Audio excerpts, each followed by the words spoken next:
आज़ादी कैसी नेमत है, उसकी कदर कीमत गुलाम कौमों से पूछी जा सकती है। हम वज़ीर आज़म पाकिस्तान इमरान खान के विजन के मुताबिक अजीम तर पाकिस्तान की तकमील के लिए पुरज़म है।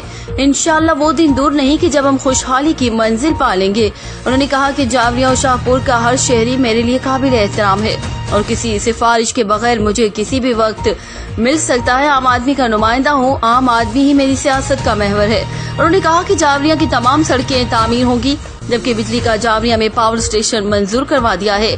इस मौके पर हाजी मोहम्मद शब्बीर भट्ट, GM फतियाना, सैयद रजा Ali Shirazi, Mehr Umar Daraz Javeri, deputy director NCHD Sargodha, Shehryar Bhatti, Ehsan Danish ने खिताब करके तहरीक इंसाफ पाकिस्तान के कारकुनों की कुर्बानियों को खराज तहसीन पेश किया।